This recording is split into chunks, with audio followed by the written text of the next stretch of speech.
If you're someone who's been deep into season-long fantasy sports for years and you're thinking about taking the plunge into sports betting, this video is for you. Today, I'm going to show you how your fantasy skills can be applicable in sports betting and vice versa.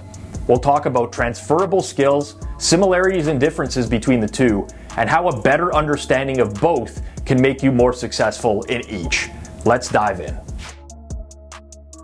First up, let's talk about the skills you've already built up as a fantasy sports player. The good news is, you've got more of a head start than you might think when transitioning to sports betting. As a fantasy player, you're hopefully already used to doing in-depth research. You analyze player stats, trends, injuries, and even matchups. This level of attention to detail is crucial in sports betting as well. The ability to sift through data and pick out key factors that others might overlook can give you an edge when you're betting on games or betting on player props. Another big one is roster construction in fantasy.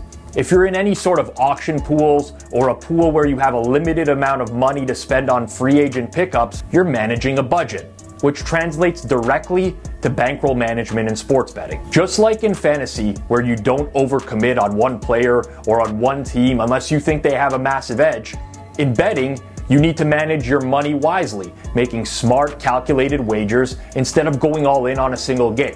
Now let's get into some of the similarities and differences between fantasy sports and sports betting.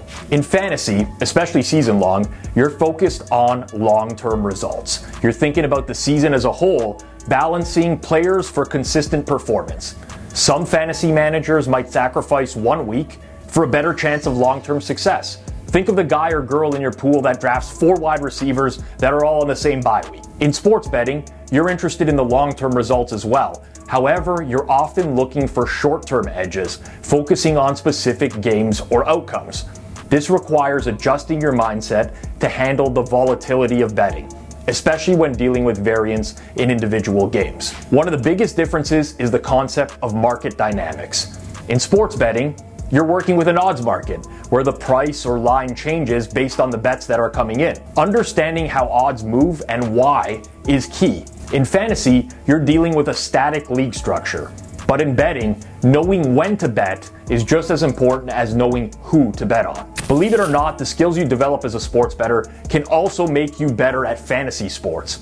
For example, in sports betting, you'll get a solid grasp of concepts like expected value and probability. These are crucial for fantasy too, especially when you're making waiver wire decisions or planning trades. Learning to assess value based on more than just raw stats, but rather on projected outcomes and risk, will give you a sharper eye in fantasy sports.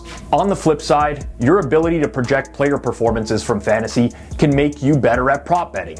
If you're great at predicting who's going to have a big week in fantasy, you can often apply that knowledge directly to player props in sports betting. Betting on things like player yardage totals or anytime touchdowns becomes much easier when you've already done the homework for your fantasy team.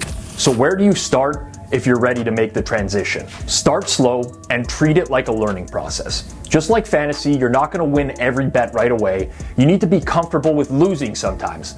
The key is to stay disciplined, manage your bankroll, just like you would manage your roster in fantasy. Also, focus on niche markets or sports that you already know well. If you're an MLB fantasy expert, start there for betting. Stick with what you know until you've built up confidence and a solid strategy.